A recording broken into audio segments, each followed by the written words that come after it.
Yeah. When we started in 1997, we believed that we expected that submissions would be the biggest part of our work, because in those days, 3 years after democracy, new parliament, new government, it was very, very busy. It was, on the one hand, getting rid of all the old apartheid laws and replacing them with more just laws. It was also busy implementing the constitution. The South African constitution was adopted over a 2-year period, or devised and adopted and debated over a 2-year period. Formally adopted in, I think, February 1997, a few months before our office opened. And then a number of subsidiary pieces of legislation were required to enact the constitution. So it was a very busy period, and we thought we are going to be, permanently busy making submissions to Parliament. And it hasn't really turned out quite that way. We do make submissions, but probably 10, maybe 12 per year. Sometimes it's been a bit more than that, but not usually. So it's important work. It's an important aspect of our work, but in terms of the volume, it's not the biggest part of our work. But yeah, it's a crucial aspect of what we do.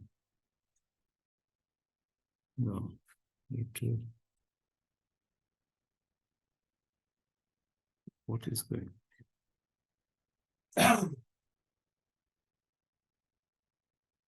Sorry, I might need to get Dorcas just to come and sort this out. It's not saved. Let's see. Save it there.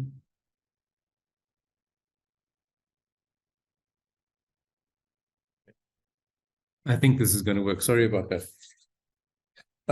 So in this little short workshop, we go through these different aspects: attendance at committee meetings, public hearings in Parliament, how to choose your submissions, the process of drawing up a submission, the difference between written and oral submissions, and then the question of impact.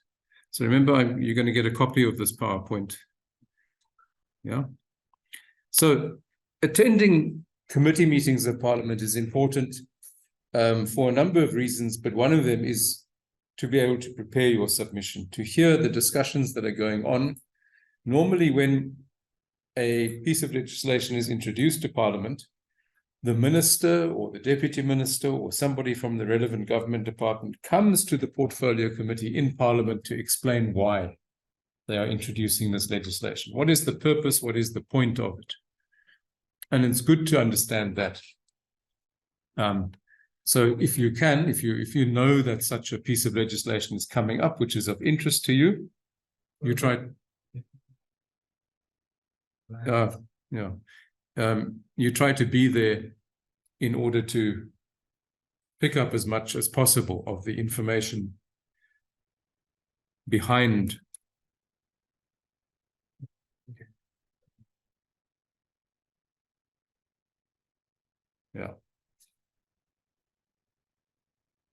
Behind the legislation it is being proposed, and so on. You'll also then hear the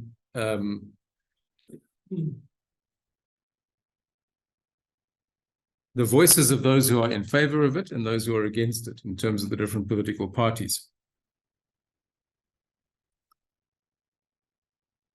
Not that one.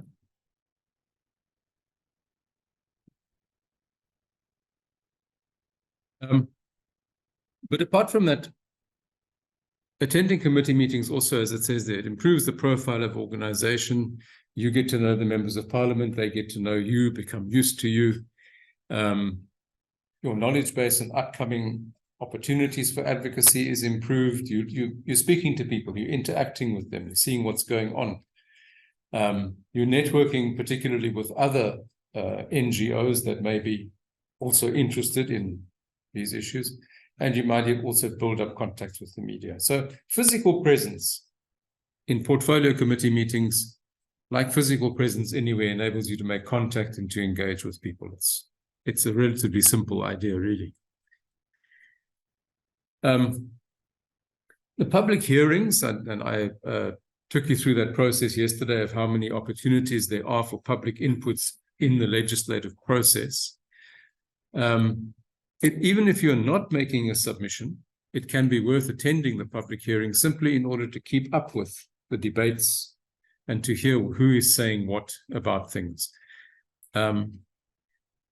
This is the example that I gave this morning, facilitating the presence of other people at these hearings. If a committee is discussing vulnerable children, organize transport and bring some disabled or orphan children to attend.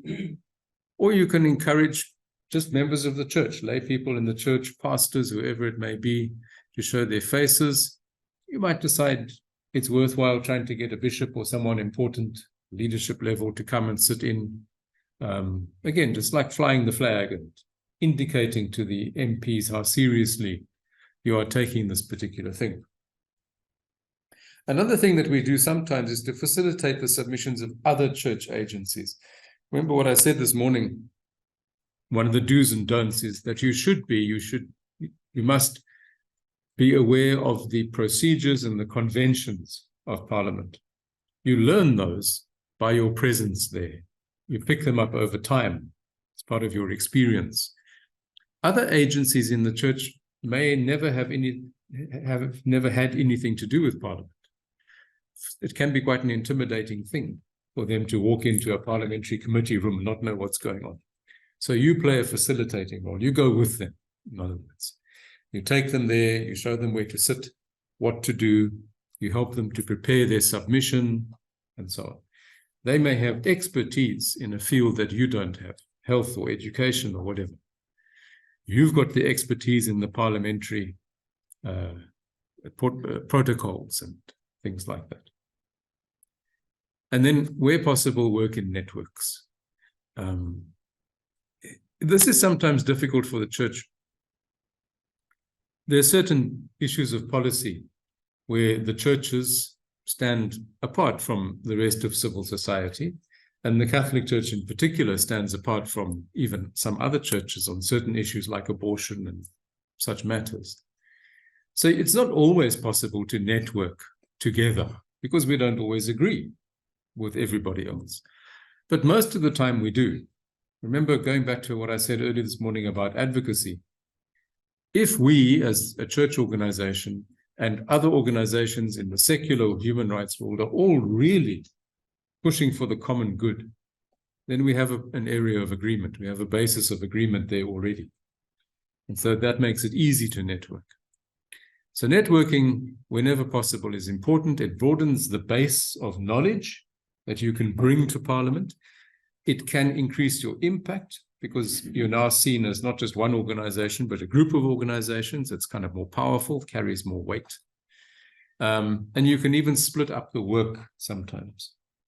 We had a very successful example of that some years ago when a very big piece of legislation was going through Parliament. It was called the Children's Act.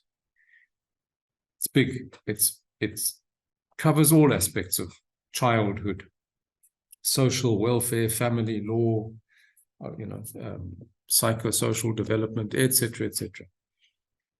And at one stage, I think maybe 40 different organizations, non-government organizations, were working together on this bill, each of them taking different parts of it to research and make submissions on, and then they would network together and come up with suggestions for Parliament. It was a very successful endeavor.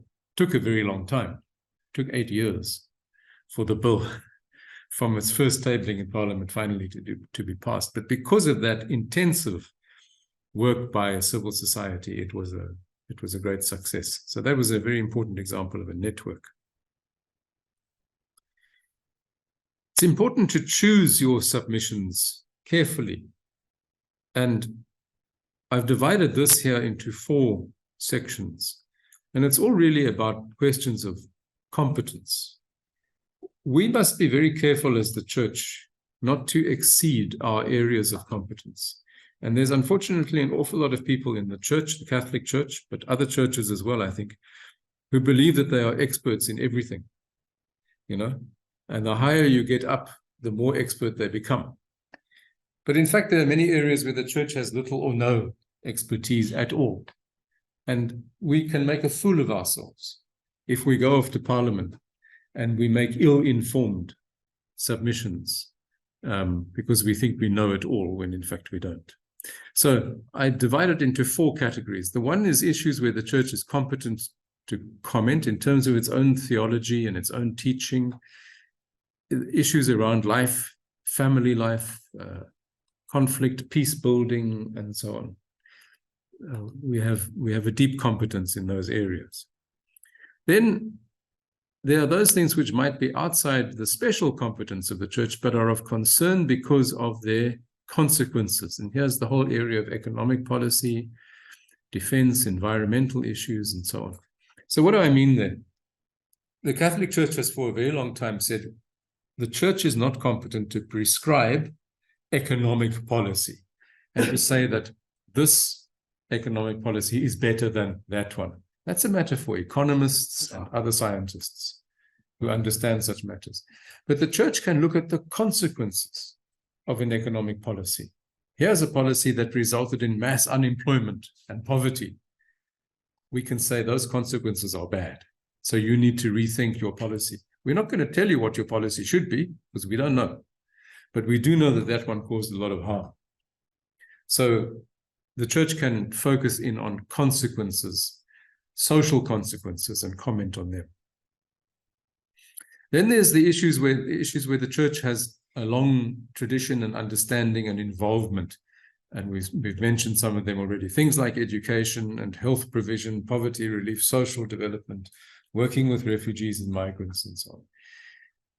The church worldwide does that work in all sorts of ways, and we have built up an enormous stock of knowledge and experience from all parts of the world, which we can bring to bear when we make submissions to Parliament. And then finally, there's the areas that we have little or no competence about.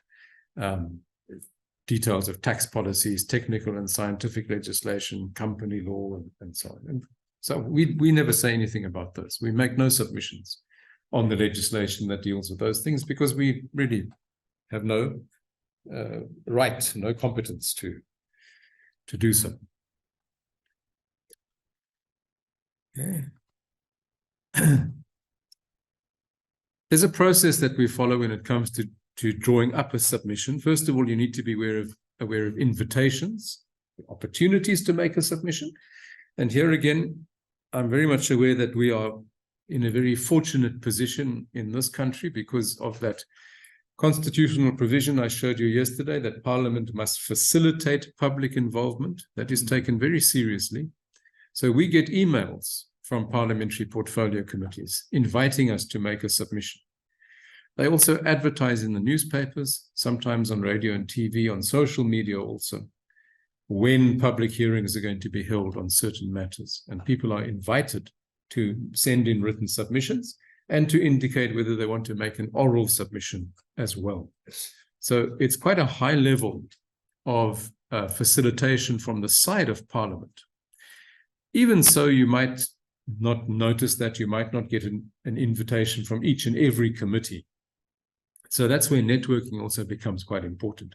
If you are networking with other organizations who have similar interests to yours, the chances are if you miss out on an invitation, they will have got one.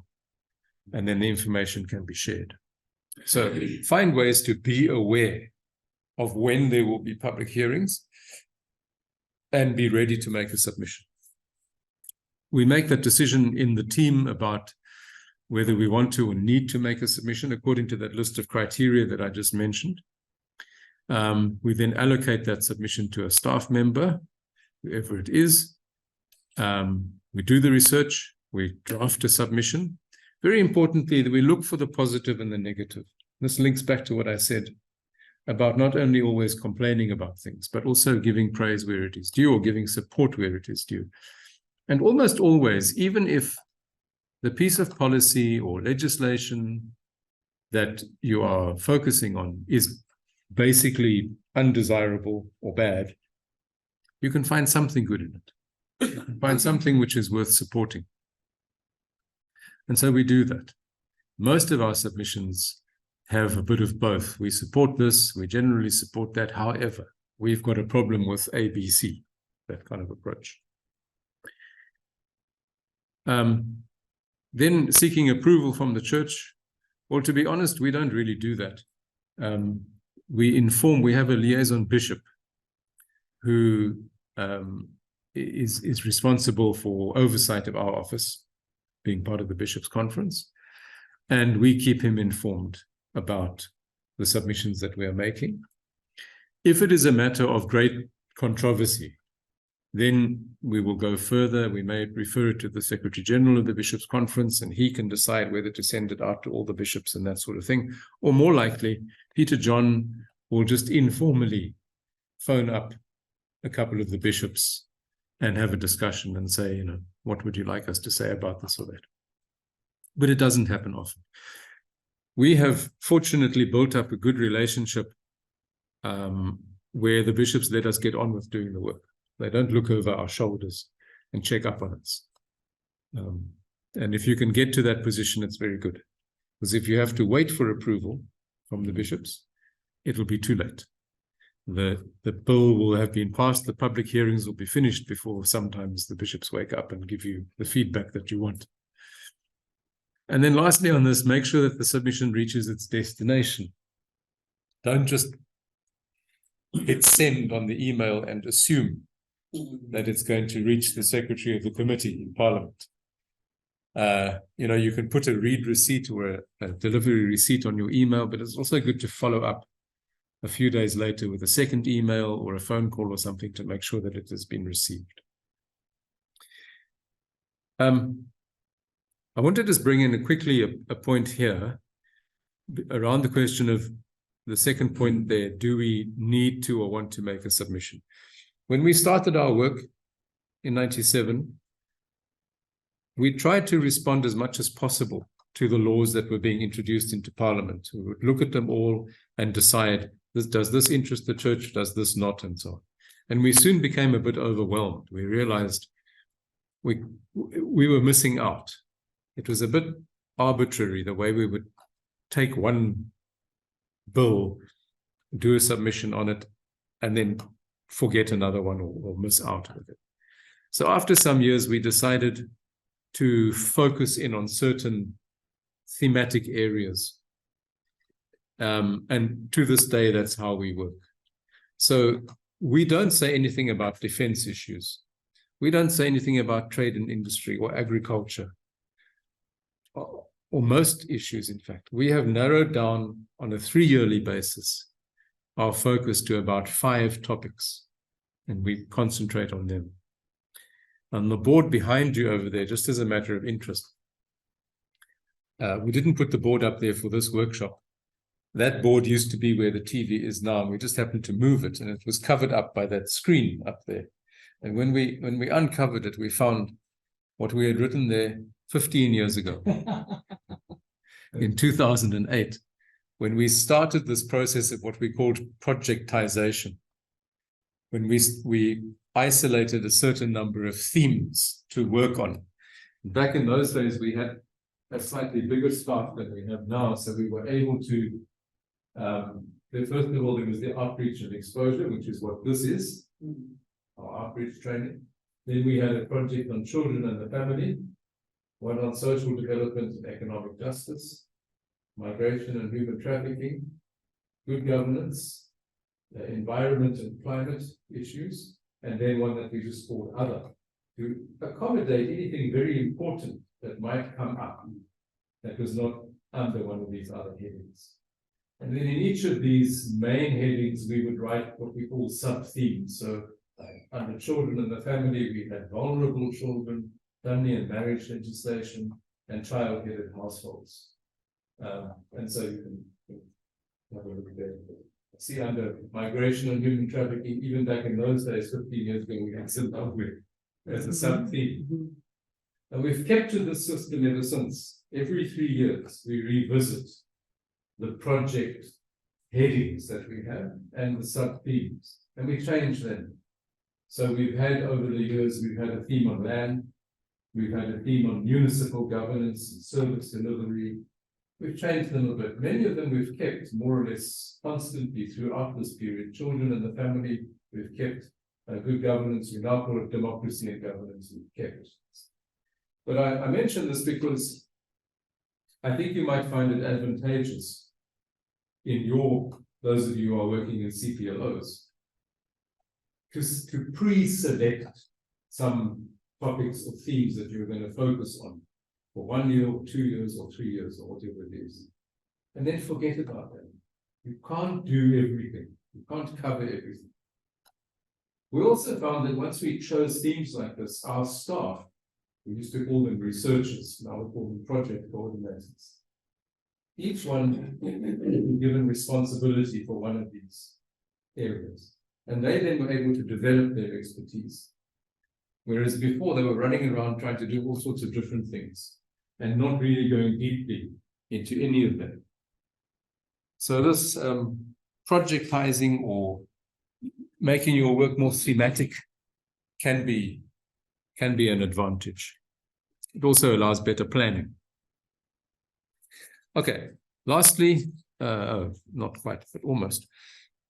When it comes to submissions, again, at a very practical level, you need to secure the time. You need to know the time when you are expected either physically to be in Parliament, or if it's being done remotely on Zoom or Teams, you need to know when you need to sign in. You should speak to the submission. What that means is you send in a written submission. You always first send in a written submission.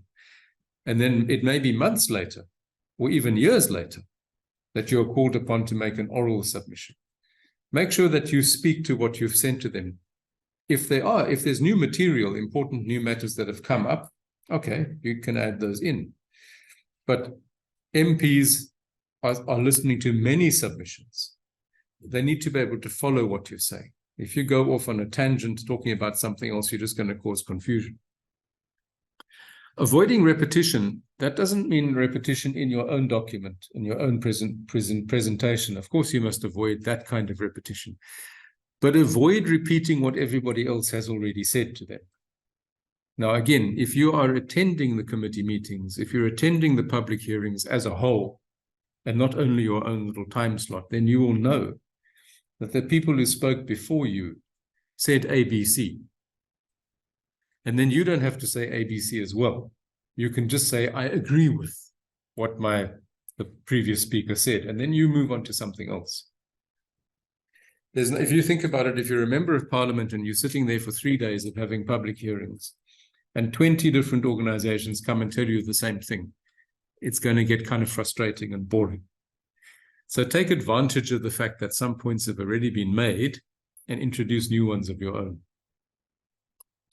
Anticipating questions is very important. Think to yourself, what are they going to ask me at the end of this submission?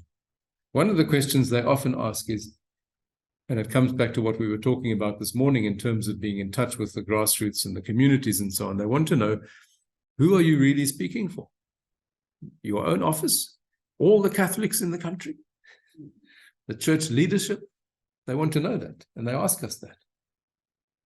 They sometimes will ask about, if they've heard other people within the church or the faith community with different opinions, then they will want to test us on that.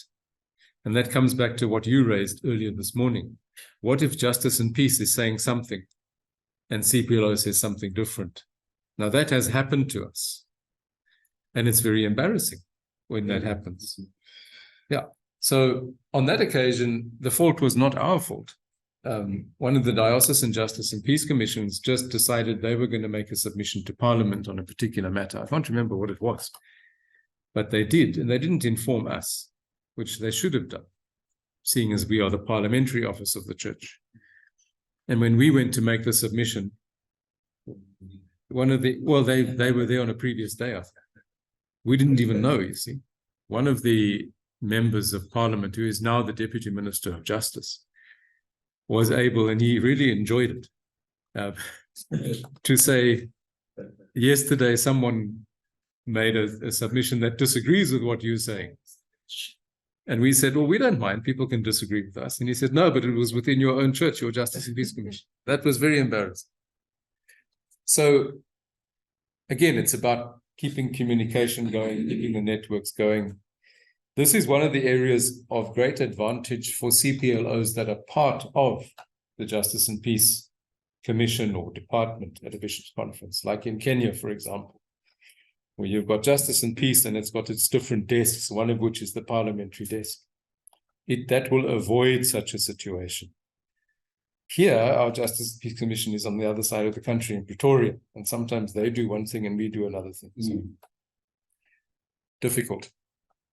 But other questions, not so much focused in on the church itself, but if the piece of legislation on which you are making a submission is very controversial for whatever reasons, be aware, for example, that certain members of parliament who are, say, in favor of the legislation are going to ask you questions from which they can draw a favorable answer. Whereas other members of parliament might be dead against that legislation. They're going to ask you questions to bolster up their side of the argument. So think that through. How are you going to respond to those things? Don't allow yourself to be trapped into giving a political endorsement to one side or the other, So, and some of them are the same Catholics who you're saying you're speaking on them.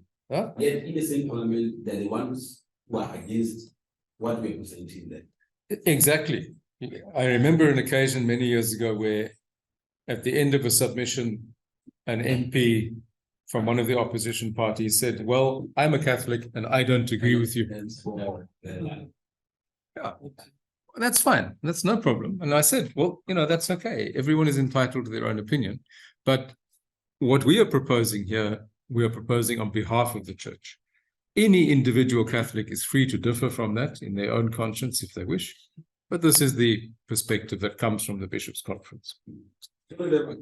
Sorry, let me share this thing. There was a time in my country where the church had to act against those MPs who are the members of the church, who will act in a different manner in the parliament against what is legislation. Then, in the different solemnities, they will be ordered to be taken out, to be something like excommunicated there, because they will have disobeyed the church right in the parliament. There was a need for voting. I think it was around 2012 or whatever that. So some of the same Catholics in the parliament, they started, humiliating the church, this teaching. And then the church had to take an action against the individual Catholics. Yes, I think those things may happen. Yeah, that can happen. That can happen. Next point, offer assistance. I think, again, I mentioned this partly yesterday. The church's own experience and resources and capacity can sometimes be useful, particularly in the social areas if the legislation has to do with education or health, social development, things like that, children's welfare, and so on. There are many ways in which we can offer our knowledge, our expertise, but even physical resources that the church may have at its disposal. And then the last point on this slide, who should deliver the submission? This is really about whether you should try to bring in the big guns, for example. It's a simple fact that if I walk into a parliamentary committee, I'm a lay person, I'm not wearing a collar, I don't have a fancy title. If I bring a bishop in, cassock, collar, bit of purple, and so on, everyone takes notice. And so we've done that on a few occasions where we thought it was important enough to show the gravity of the particular situation or whatever, and you invite a bishop or a couple of bishops to come and attend the submission. We thought, again, at the beginning, I remember thinking when we started this office that we should have a priest as the director of the office. That wasn't the decision of the bishops. That was our decision when we kind of designed this organization. And that priest would do the submissions in Parliament. Now, that priest from the beginning has been Peter John, but he doesn't do the submissions. I don't know how many. He may have done one or two in the early days. But generally speaking, I do the submissions. But still, if he walks into the meeting, everyone still greets him in a way that they don't greet me.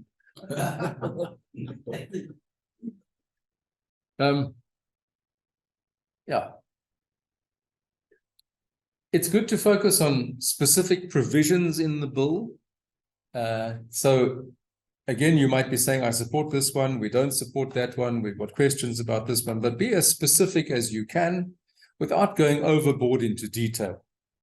Give the members of parliament a clear idea of what it is that you're happy with and what you're not happy with. But then you can also, secondly, express your general support or your general criticism of the bill as a whole. Let them know where you stand about this whole thing, okay? So the balance between your general position and your specific position is good. You talked about presence and participation, being there, knowing what the debates are. You don't just jump into the room, make your submission and run out. You stay a while. They break for tea, have a cup of tea, engage with the members of parliament and so on, engage with the other people making submissions there. And then the consistency with other church voices, we've just spoken about that particular point. Recent submissions, some of these are in the file that we've given you. The top one on the list there, the Hate Crimes and Hate Speech Bill is in there, the Correctional Services Amendment Bill, and I think the Draft Employment Equity Regulations. Those three submissions are in your files, which you can have a look at anytime you want and see how we do it. You'll notice that they are short. Some of them even like 2 pages or 3 pages. Something like the Correctional Services Amendment Bill. The church has got, again, no specific technical expertise about prisons and correction policy and things like that. But we have a humanitarian expertise. So that submission is about the humanitarian aspects or the pastoral aspects even of imprisonment and so on. The Hate Speech and Hate Crimes Bill is a little bit more detailed and a little bit more, it's a bit longer as well as a submission. It just happens that there were constitutional issues in there around free speech and so on. And by training, I'm a constitutional lawyer. So I felt that I had certain things to say there, probably in a way exceeding the competence of the church as an organization, but just happened. Anyway, you can see from this list that we make submissions on a bill, like the first 3 are bills formally introduced into the parliamentary system. In other words, they've gone through the drafting stage, they've gone through the cabinet approval stage, they've gone through the policy document stage, they are now formally on the table in parliament. Whereas the 4th one there, the draft employment equity regulations, first of all, that and the next one, draft criminal law amendment bill, are not before parliament at all. They are still within the government department as drafts, first drafts, but still released for public input. Okay? And they're regulations. In other words, that will possibly never come to parliament because they're regulations which will be made by the minister as an administrative act rather than a legislative act. But even so, even though the minister does not have to publish these things for public comment because it's not parliamentary, they still often do. So we're developing the strong ethos of public input, not only on legislation, but also on regulations. And then to take it even further, the whistleblower protection discussion document, that's not even regulations, it's not even a draft bill, it's just a document, a discussion document put out by the Department of Justice. You know what whistleblowers are, the people who blow the whistle on corruption and maladministration and so on. We have a law which is supposed to protect whistleblowers. It's not working. So the Department of Justice has said, okay, I think they had a conference or something, got all the experts in to talk about it, and they published this document. And that has been put out for public comment. So we have, as I say, a very healthy situation of the government or the state encouraging public input and public comment all the way through the process, from beginnings of policy through to the final piece of legislation formally in Parliament. And it's good to be able to respond as much as possible to these things. And the last 3 are just the next These are all, by the way, ones that we have done this year. The ones in with the dots and the next three with the hollow dots are on the agenda.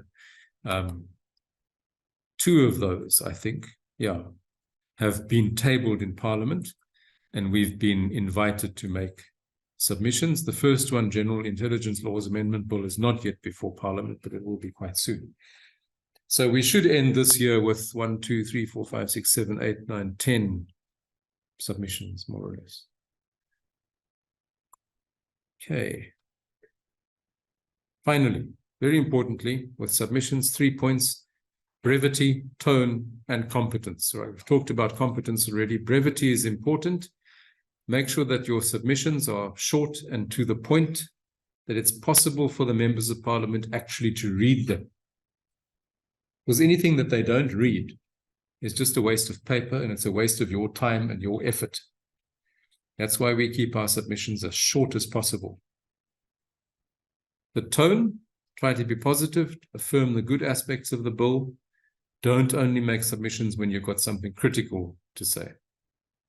We've been through this already. Don't only engage with lawmakers when you want to tell them that they are wrong.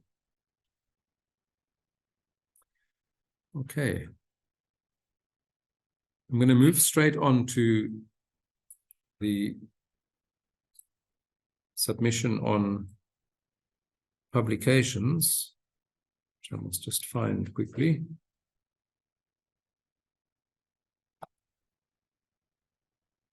And I have to save it.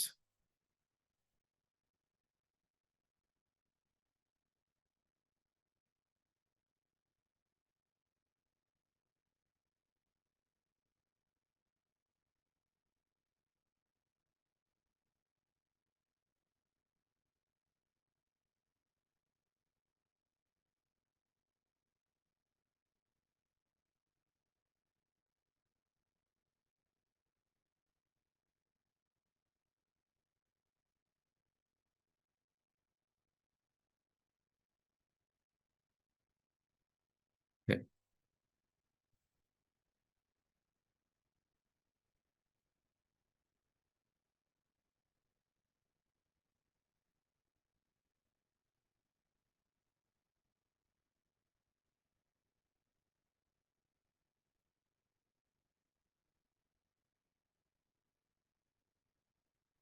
See if this is working. Yes. We sometimes describe our work as, on the one hand, focused towards Parliament, and on the other hand, focused towards back into the church. The submissions that we make, that we've just talked about, is our work towards Parliament. We're trying to influence what goes on in Parliament, the making of legislation and policy. It's equally important, in my opinion, to focus on influencing the church's thinking, the understanding, particularly of the church leadership and church institutions. One of the tasks of a CPLO is to make sure that the bishops have the information and the analysis that they need in order to carry out their duties as leadership of the local church, to be able to talk intelligently about what's going on in the country. You don't want your bishops to be ignorant of political matters or legislative matters. So I usually say, if your bishop is attending a cocktail party at, the German embassy, or is meeting the mayor of the town where the diocese is or something, that bishop must be able to have an intelligent conversation about land issues or political corruption or some big law that's going through Parliament or whatever. Okay? Our job is to make sure that that bishop's got the information that enables them to form their thinking on the issue. And again, when we started the office, that's how we viewed the publications. We really just had one main publication in mind, which we called a briefing paper. And as the name suggests, it was to be brief, and the purpose was to give the bishops a briefing on a particular topic. Since then, we have developed our publications a little bit in different directions. So if the submissions are the major focus of our work towards the legislature, then publications are the key aspect of our work towards the church. By publishing briefing papers and digests and other publications, we attempt to keep church leadership and others who take an interest in our work informed and up to date with developments. So we have a mailing list now, which is, I don't know, about 1,200 people or so. We've got 27 bishops, so you can see that it's not just bishops. We send our publications to all sorts of church institutions, anything you can think of, all the religious communities, the seminaries, church media, other institutions in the church. They also go to other churches.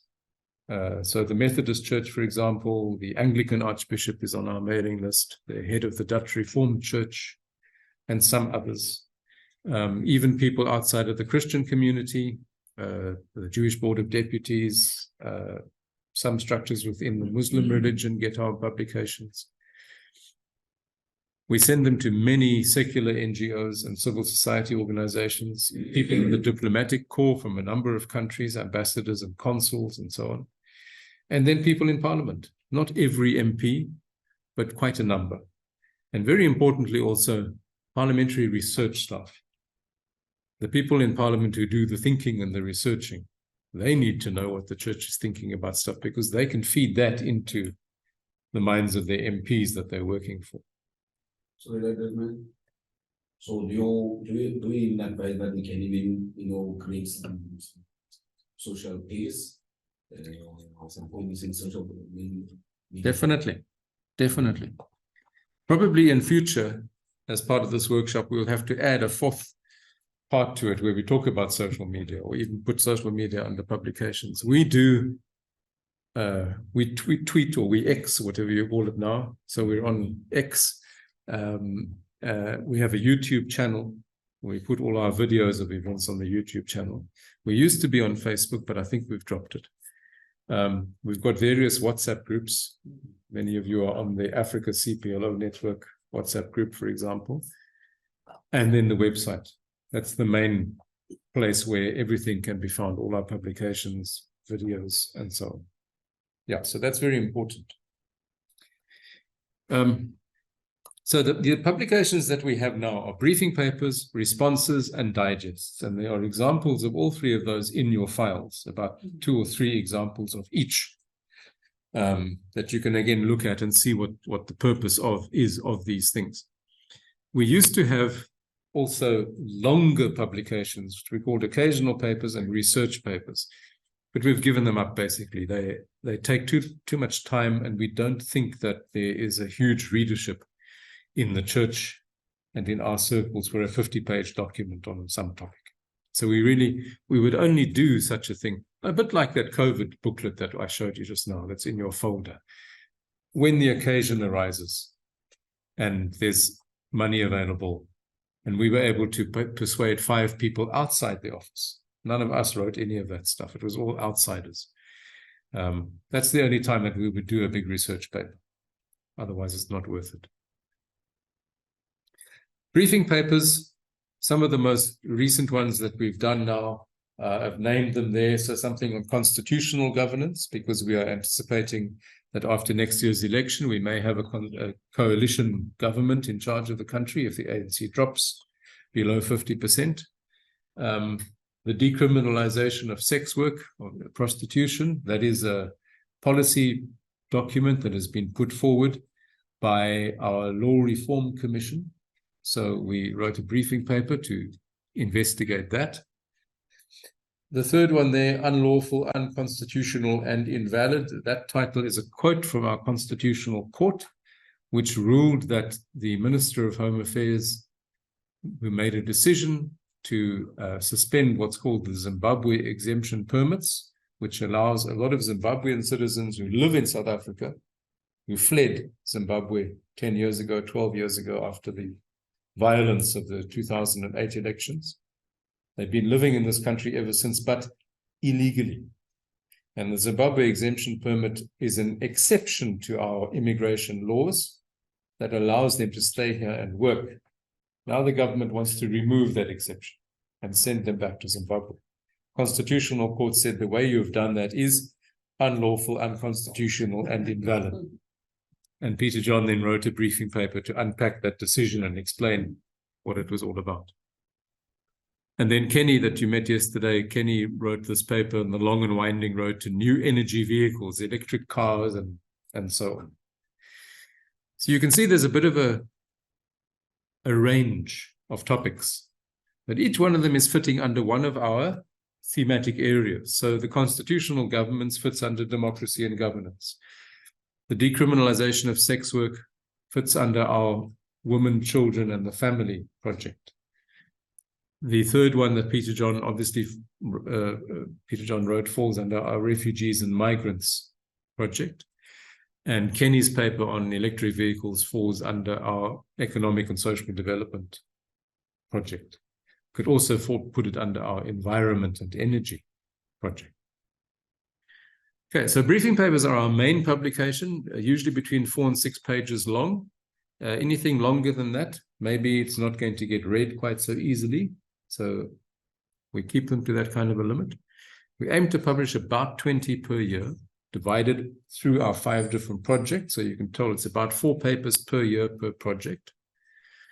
Trying to present all sides of the topic, the good and the bad, the for and the against. We try to explain why some political parties are favoring this thing, whatever it is, others are against it, what civil society is saying about it, and so on. They are mostly analytical, not polemical. In other words, we're not publishing the briefing paper to win an argument or even to make an argument. We're publishing it to give information. So quite often, if you read one of our briefing papers, you won't know what the writer thinks about the topic. Okay? If you read my paper on coalition governance, you won't necessarily know whether I think it's a good idea or a bad idea, because that's not the purpose. I'm not employed to tell the bishops what my preferences are. I'm employed to tell them what the debates are out there, what different people are saying about it, what the issues are that need to be considered, what the advantages and the disadvantages of coalition governance might be. Right? So we have to be careful to be analytical and not to start making our own personal arguments and preferences and so on in these papers. And that, if you think about it, is also important for your credibility. It's important also for the church's credibility. Remember, you're sending these papers, or we are anyway, to a lot of people outside the church. And they don't necessarily want to just be bombarded with the Catholic point of view on issues. They're looking for information. They can make up their own minds whether they support the thing or not. We provide them with the insights, if you like, to help them make up their own minds. So we've published, as you can see, there's somewhere over 570. I think we're on about 576 of these papers now, since we started in 1997. So that's it. Briefing papers are the most important one of our publications. And a while ago, about 10 years ago, I think, it struck us that writing a briefing paper can take a long time. It doesn't come out very quickly. Now, if a big political thing happens, there's a big development, and you want to respond quickly, what do? You can't take a month to start researching the question and drafting a briefing paper and so on. So we came up with these things that we call responses, which are just much quicker and shorter. So just to show you, a briefing paper is, this is a relatively short one. It goes on to the 5th page. It's got lots and lots of footnotes. And I don't know how long this would take you to read, probably 10 minutes or 15 minutes or something like that. Whereas a response, and this took some weeks for Kenny to research and draft it and speak to people about it and so on.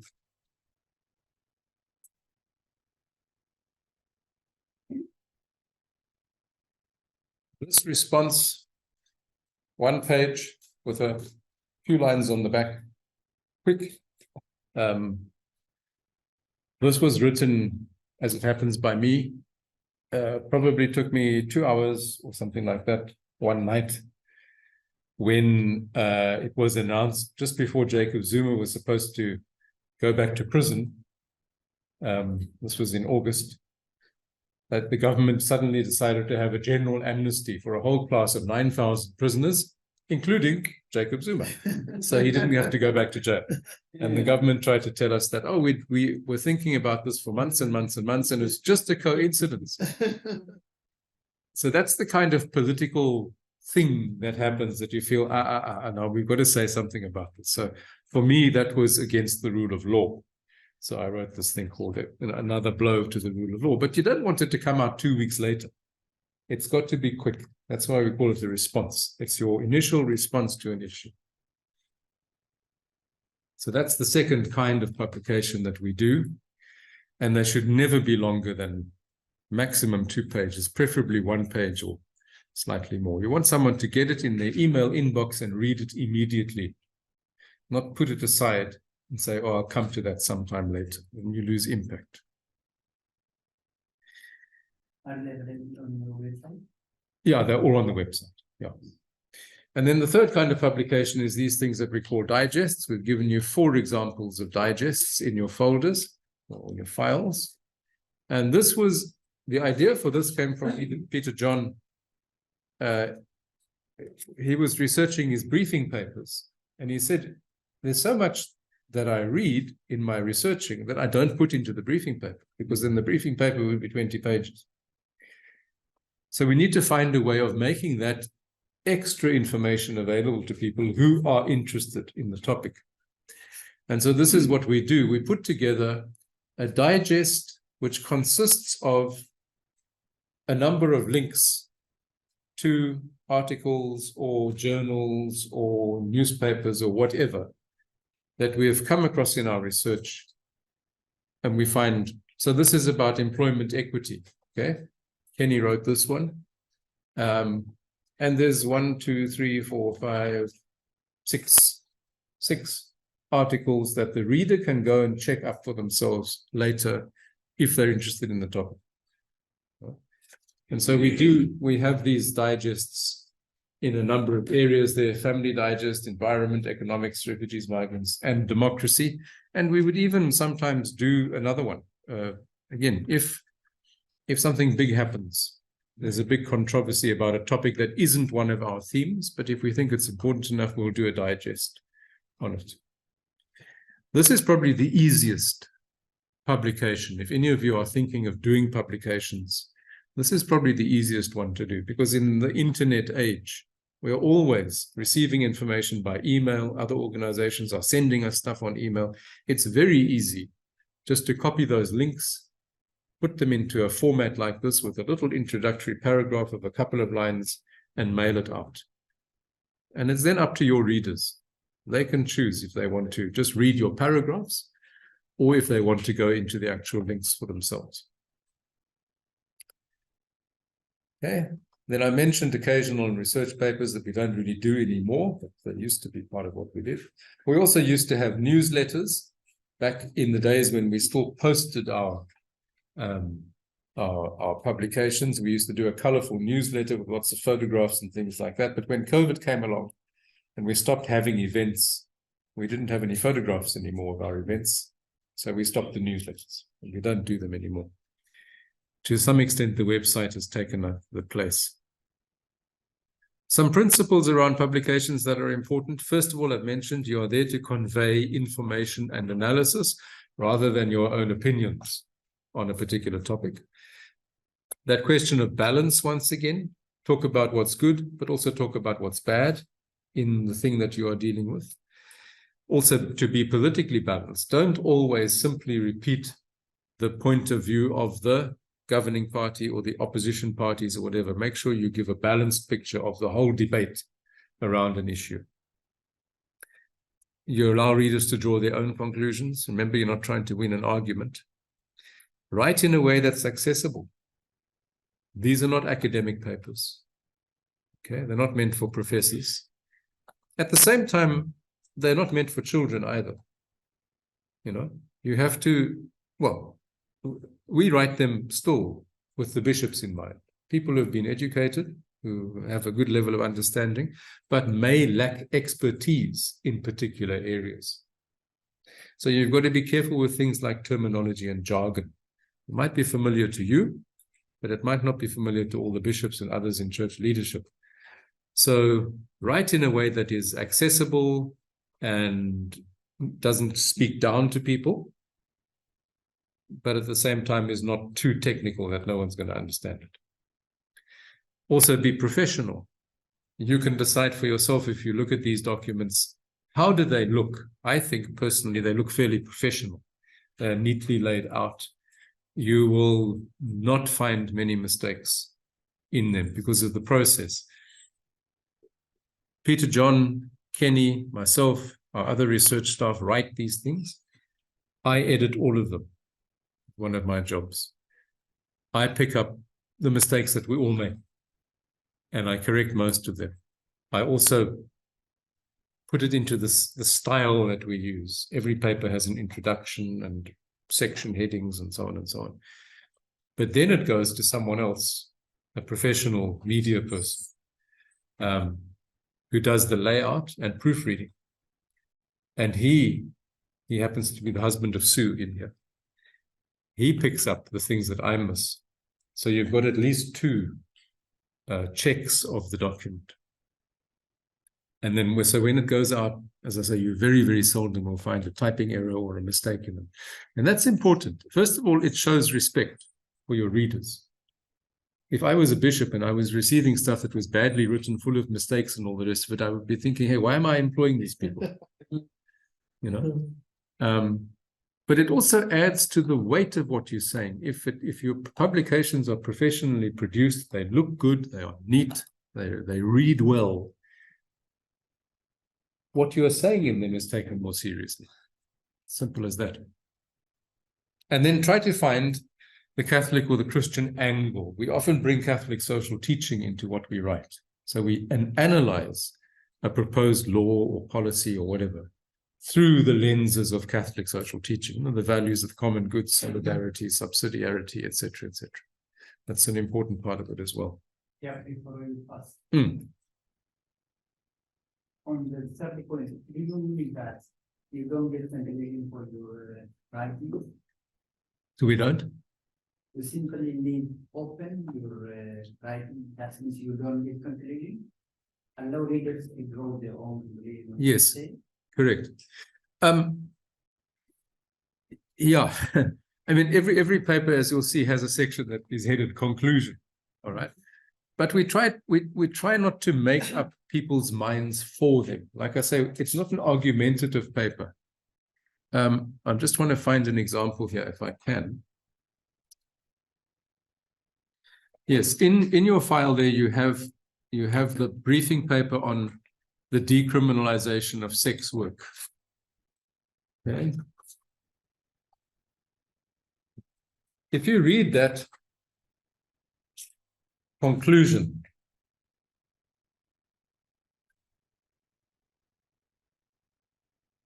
you've got it in front of you.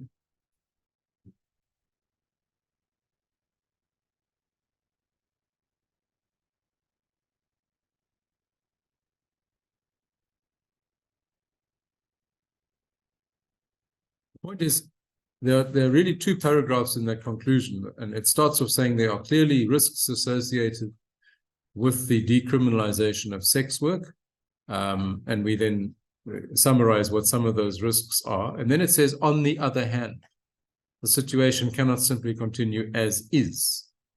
All right. And when you see that on the other hand, you immediately know that the person is presenting you with two viewpoints. This, on the other hand, that. And that's how we like to do it. We very seldom end a paper with a kind of hard and fast, this is how it must be, conclusion to the whole thing. Unless it's really a matter of clear injustice.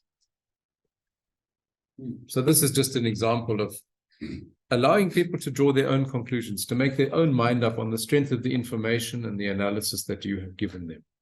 So you'll often find that sort of thing. On the one hand, on the other hand, or that word, however.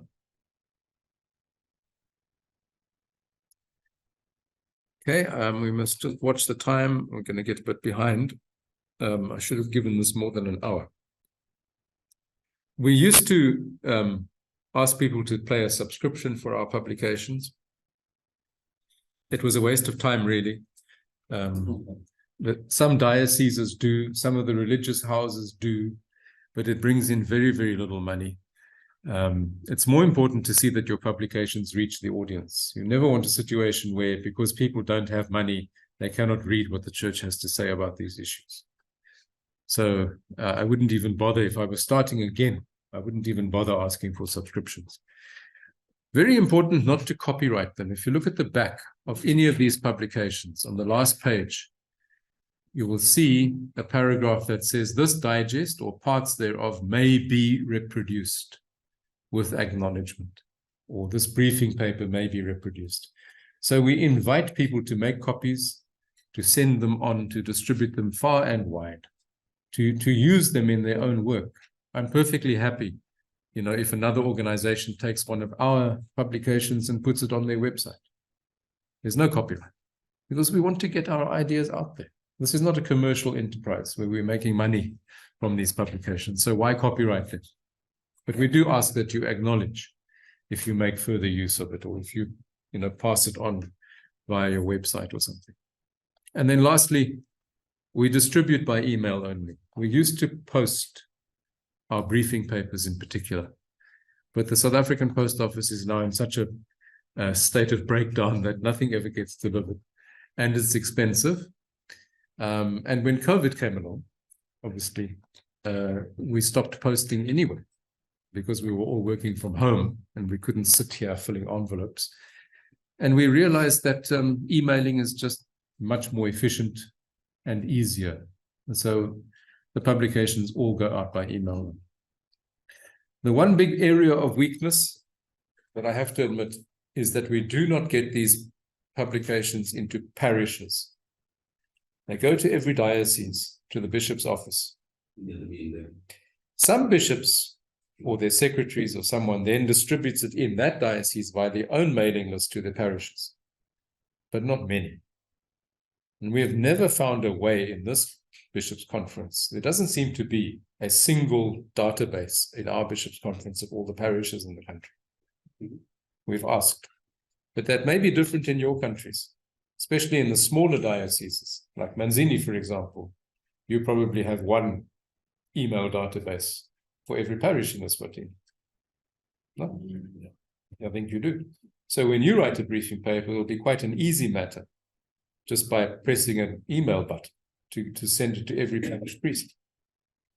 And then you encourage the parish priest to put it up on the notice board, or to give it to the Justice and Peace group, or if there's a parish discussion group or something like that. But that's, as I say, an area that I'm very conscious of, which is a weakness for us. How are we doing for time? What is the time? It's 5 past. Depends at Okay. Let's just see now. 10 more minutes into the Yeah. time.